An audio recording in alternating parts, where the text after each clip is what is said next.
अस्सलामुअलैकुम स्टूडेंट्स, कैसे हैं आप सब? ठीक है। अच्छा, आज हम फर्स्ट ईयर का थर्ड चैप्टर है मैट्रिसेस एंड डिटर्मिनेंट, उसकी एक्सरसाइज नंबर 3.1 करने लगे हैं। ठीक है, क्वेश्चन नंबर 1 से शुरू हो जाओ। ठीक है, पेंसिल कॉपी मेरे पास ले आओ। ठीक है, ताकि साथ साथ आपकी ये 1 से लेके 5 तक तो क्वेश्चन हो ही जाएंगे। ठीक है, चाय भी ले आओ, हर चीज ले आओ। ठीक है, अब फर्स्ट क्वेश्चन मेरे पास है, A is equal to this matrix and B is equal to this, then show that this is equal to this. ठीक है, हमने ये प्रूफ करना है। ठीक है, इसमें हम क्या करेंगे, इसमें सारी ही कहानी जो है वो एक ही है। ठीक है, हम क्या करेंगे, सबसे पहले ए की जगह ए का मैट्रिक्स पुट कर देंगे। अगेन ए है तो ए उसकी जगह भी हम वही मैट्रिक्स पुट कर देंगे। ठीक है, अब हमने क्या करना है, हमने इन सारी एंट्रीज को 4 से इंडिविजुअली मल्टीप्लाई कर देना है। तो कर दो जरा, 4 2 ज़ार 8 हो गया, 4 3 ज़ार 12 हो गया, 4 1 ज़ार 4, 4 5 ज़ार 20 हो गया। ठीक है, माइनस यहाँ पर 3 अब जो है ये इन सारी एंट्रीज के साथ मल्टीप्लाई हो रहा है, तो कर लो मल्टीप्लाई, हर एंट्री को आप 3 से मल्टीप्लाई कर लो जैसे यहाँ पे किया है। अब इसके बाद हम क्या करेंगे, अब हमने माइनस वाला प्रोसेस करना है। माइनस वाला प्रोसेस मैंने आपको पहले भी बताया था, अब दोबारा बता रही हूँ कि कैसे करेंगे हम क्या करेंगे, फर्स्ट रो को पकड़ेंगे, उसकी फर्स्ट एंट्री को पकड़ेंगे और सेकेंड मैट्रिक्स की फर्स्ट रो की फर्स्ट एंट्री को पकड़ लेंगे। ठीक है, जो कॉरस्पॉन्डिंग एंट्रीज बन रही होंगी उनको हम माइनस कर देंगे। जैसे 8 में से मैंने 6 माइनस किया तो 2 आ गया, 12 में से मैंने 9 माइनस किया तो 3 आ गया, 4 में से मैंने 3 माइनस किया तो मेरे पास 1 आ गया, और 20 में से 15 किया तो 5 आ गया। ठीक है, अब क्या ये मेरा वही मैट्रिक्स नहीं है जो मेरा ए का मैट्रिक्स था? बिल्कुल सेम टू सेम वही एंट्रीज हैं, तो मैं क्या लिख दूंगी, इसकी जगह पर ए लिख दूंगी और नीचे थोड़ा छोटा छोटा लिख दूंगी, हैंस प्रूव दैट, कि मैंने ये प्रूफ कर दिया है। ठीक है, अब इसके बाद आ जाओ आप क्वेश्चन नंबर 2 पर। ठीक है, क्वेश्चन नंबर 2 मेरे पास कुछ इस तरह है, ए इज इक्वल टू आयोटा 0 आई 1 और माइनस आयोटा। ठीक है, मैंने शो क्या करना है, शो करना है मैंने A raise to the power 4 should be equal to identity matrix of order 2। ठीक है, I2 का मतलब होता है कि आइडेंटिटी मैट्रिक्स है और उसका ऑर्डर 2 है। ऑर्डर 2 का क्या मतलब होता है कि उसकी रो भी 2 है और कॉलम भी 2 होंगे। ठीक है, रोज और कॉलम 2 होंगे। ठीक है, अब इसको देख लो जरा। सबसे पहले आप लेफ्ट साइड को ले लो।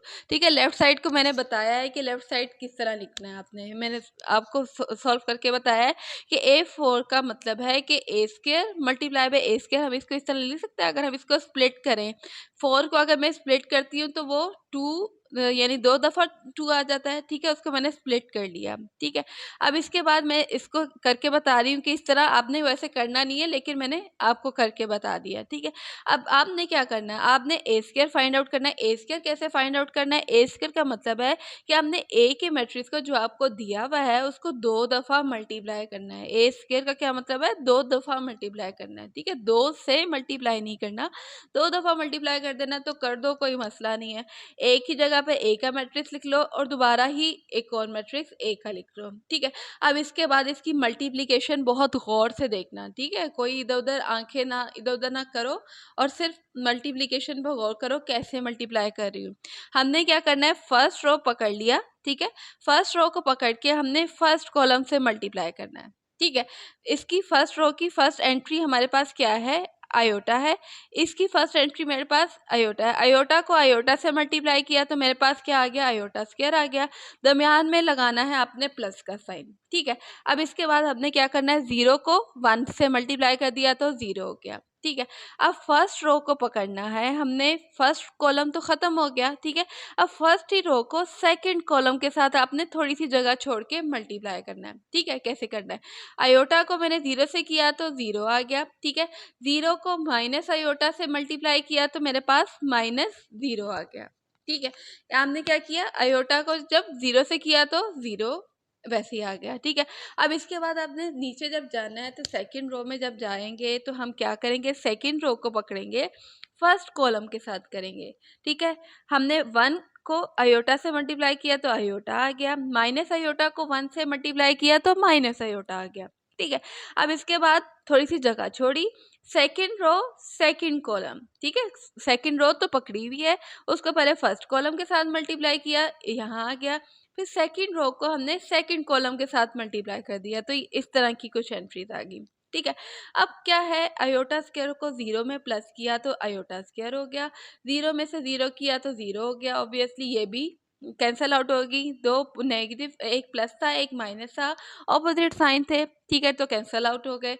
अब 0 में आयोटा स्क्वायर प्लस किया तो आयोटा स्क्वायर आ गया। अब मुझे पता है कि आयोटा स्क्वायर जो है वो किसके इक्वल होता है, -1 के इक्वल होता है, ठीक है। जहां जहां आयोटा स्क्वायर है वहां वहां लगा दो -1, ठीक है। अब मेरे पास एक चीज आ गई है, क्या मेरे पास आया, ए स्क्वायर आया है, ठीक है। अब मुझे A4 निकालने के लिए ए स्क्वायर को ए स्क्वायर से मल्टीप्लाई करना पड़ेगा, यानी जो मैंने ए स्क्वायर निकाला है उसको अगेन उसी मैट्रिक्स के साथ मल्टीप्लाई कर लो, उसको 2 दफा मल्टीप्लाई कर लो, ठीक है। तो मैंने यही किया, A4 निकालने के लिए ए स्क्वायर को 2 दफा मल्टीप्लाई कर दिया। ए स्क्वायर की जो मैंने पीछे मैट्रिक्स निकाला था उसकी जगह पर मैंने वो मैट्रिक्स पुट कर दिया और उसको एक दफ़ा दोबारा पुट करके मल्टीप्लाई कर दिया, ठीक है। अब कैसे मल्टीप्लाई करना है वही काम है, फर्स्ट रो को पकड़ो फर्स्ट कॉलम के साथ, दरमियान में जगह छोड़ो, फिर अगेन फर्स्ट रो को पकड़ो और सेकंड कॉलम के साथ कर दो, ठीक है। फिर उसके बाद सेकंड रो को पकड़ो फर्स्ट कॉलम के साथ, फिर सेकंड रो सेकंड कॉलम, ठीक है, ऐसा कुछ कर दिया। अब ये देखो, ये मेरे पास बिल्कुल आइडेंटिटी मैट्रिक्स बन रहा है। आइडेंटिटी मैट्रिक्स कौन सा होता है, अगर भूल गए हो तो सुन लो। आइडेंटिटी मैट्रिक्स वो होता है जिसके डायगोनल में 1 होता है और उसकी नॉन डायगोनल एंट्रीज जो है वो 0 होती है। डायगोनल कुछ इस तरह का होता है, ठीक है, यानी तिरछा जो होगा वो डायगोनल होगा और जो नॉन डायगोनल एंट्रीज हैं वो 0 होंगी और डायगोनल 1 होगा। तो क्या ये वही मैट्रिक्स नहीं है मेरा आइडेंटिटी मैट्रिक्स ऑफ ऑर्डर 2? इसका ऑर्डर 2 आ रहा है ना, 1 2 2 कॉलम है और 2 ही रो है, तो हम इसकी जगह पे क्या लिख देंगे, I2 लिख देंगे। बच्चे सोचते हैं, बच्चे कहते हैं यार ये I2 क्या है, हमने तो आइडेंटिटी मैट्रिक्स पढ़ा हुआ है। इसका मतलब यही है कि हमारे पास आइडेंटिटी मैट्रिक्स हो लेकिन उसका ऑर्डर 2 हो, यानी 2 ही रो हो 2 ही कॉलम है, ठीक है। इससे कंफ्यूज नहीं होना आपने। इसके बाद आ जाए आप क्वेश्चन नंबर 3 पर। क्वेश्चन नंबर 3 मेरे पास कुछ इस तरह है, find x and y if, ये इस टाइप की आपको एक क्वेश्चन दे दिया गया है, ठीक है। इसमें x और y अननोन है, बाकी सारी एंट्रीज हमारे पास दी हुई हैं, ठीक है। अब क्या करेंगे, अब आपको पता है कि दो मैट्रिक्स इक्वल कब होते हैं, दो मैट्रिक्स तभी इक्वल होंगे जब उनकी कॉरस्पॉन्डिंग एंट्रीज इक्वल होंगी। अब ये देखो, इसकी सेकंड एंट्री अगर हम देखें तो ये 1 के इक्वल ही आ रही है, ठीक है, ये तो प्रूव हो गया, ठीक है। अगर इसको मैं देखती हूँ -3 को देखती हूँ, -3 के इक्वल आ रहा है, ठीक है। अगर ये सब इक्वल आ रहा है तो इनको इक्वल आने में क्या मसला है, ठीक है। हम क्या करेंगे, भाई तुम इक्वल नहीं हो, आओ हम तुम्हें इक्वल कर दें, हम इक्वल कर देंगे। x+3 को हम 2 के इक्वल कर देंगे तो एक इक्वेशन ये बन जाएगी और एक हम 3y-4 को 2 के इक्वल कर देंगे तो एक इक्वेशन मेरे पास ये बन जाएगी, ठीक है। 3y-4 को उसकी कॉरस्पॉन्डिंग एंट्री के इक्वल कर दिया, ठीक है। अब इसमें से हम x की वैल्यू निकाल लेंगे, +3 है, यहाँ जाएगा तो -3 हो जाएगा और x की वैल्यू क्या आ जाएगी मेरे पास, -1 आ जाएगी, ठीक है। और y की वैल्यू इसमें से मैं निकाल सकती हूँ, -4 है, +4 हो गया, 3 यहाँ पर मल्टीप्लाई हो रहा था तो यहाँ जाके डिवाइड हो गया और मेरे पास y की भी वैल्यू निकल आई जो कि 2 है, ठीक है। अब ये देखो, इतना छोटा सा क्वेश्चन है लेकिन ये पेपर में आ जाता होता है, ठीक है, इसको बिल्कुल मिस ना करना, ठीक है, अगर मेरी मानो तो। अब क्वेश्चन नंबर 4 पर आ जाओ। क्वेश्चन नंबर 4 मेरे पास ऐसा है कि ए का मैट्रिक्स दिया हुआ है, बी का मैट्रिक्स भी दिया हुआ है, फाइंड मैंने क्या करना है, a+3 इंटू b-a, ठीक है। ये मैं कैसे निकालूंगी, ए की जगह मैं ए का मैट्रिक्स लिख दूंगी, +3 एज इट इज रहने दूंगी और साथ में एक होल ब्रैकेट है, एक होल बड़ी ब्रैकेट करके लगा दूंगी क्योंकि मेरा मैट्रिक्स बड़ा है तो थोड़ी मैट्रिक्स ब्रैकेट बड़ी करके लगाना, यही ना हो कि इतनी छोटी सी ब्रैकेट लगा दो और अंदर मैट्रिक्स इतना बड़ा हो, ठीक है, थोड़ी सी बड़ी करके लगा दो, ठीक है। और बी की जगह बी का मैट्रिक्स जो मुझे गिवन है, दरमियान में माइनस का साइन लगाऊंगी और ए की जगह पर मैंने ए का मैट्रिक्स लगा दिया। अब यहाँ पर आपके पास अगर जगह ज़्यादा हो तो आप आगे लिख देना, ठीक है। ये ज़रा मेरी थोड़ी राइटिंग बड़ी बड़ी है तो इसलिए नीचे आ गया, ठीक है। अब इसके बाद देखो क्या करना है, हमने क्या किया, ये वाला फर्स्ट मैट्रिक्स तो ऐसे ही रहा, +3 भी ऐसे ही रहा, मैंने क्या किया, अंदर वाली मैट्रिक्स को माइनस कर दिया, इन दोनों मैट्रिक्स को, इसको और इसको माइनस कर दिया। इसको कैसे माइनस करना, हर कॉरस्पॉन्डिंग एंट्री को उसकी कॉरस्पॉन्डिंग एंट्री के साथ आपने माइनस कर देना। 0 में से मैंने -1 किया, 0 - -1 कैसे हुआ, इस तरह कुछ इस तरह लिखा हुआ है, मैंने डायरेक्ट किया है। जब आपको प्रैक्टिस हो जाएगी ना तो आप डायरेक्ट इसी तरह कर लोगे, ठीक है। 0 माइनस ये वाला माइनस है और -1 मेरे पास ये एंट्री था, ठीक है। 0 में से माइनस माइनस तो प्लस हो गया, ठीक है। और 0 + 1 मेरे पास यहाँ पर क्या आ गया, 1 के इक्वल आ गया, ठीक है। और 3 में से 2 को माइनस किया तो 1 हो गया, 2 में से 3 माइनस किया तो -1 हो गया, ठीक है। नीचे वाली रो भी मैंने इसी तरह कर ली, ठीक है।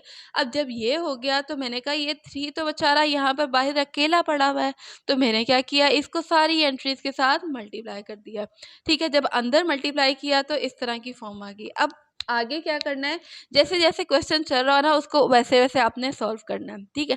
अब मुझे आगे प्लस करना है, ठीक है।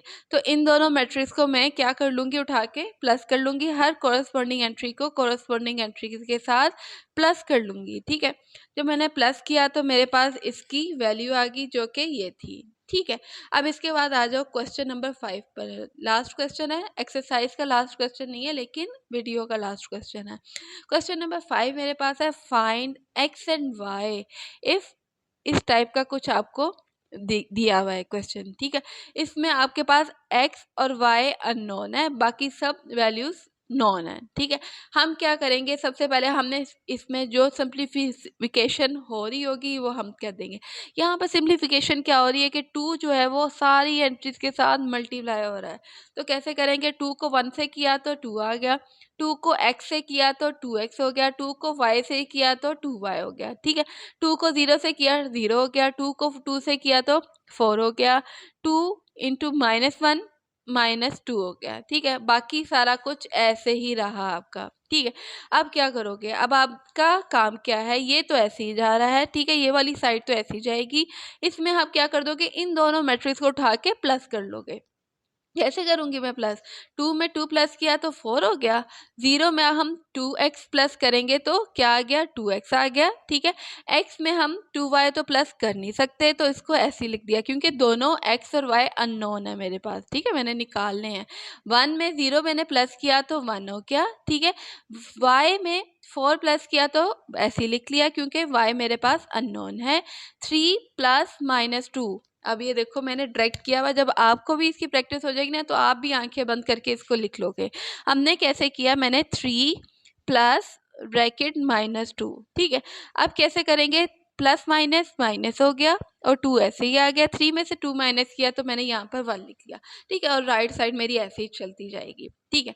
अब ये देखो, आपको पता है कि दो मैट्रिक्स जब इक्वल होते हैं तो क्या होता है, जब भी दो मैट्रिक्स इक्वल होंगे तो उनकी कॉरस्पॉन्डिंग एंट्रीज भी इक्वल होंगी। वो कैसे, जैसे 4 यहाँ पर 4 के इक्वल आ रहा है, ठीक है।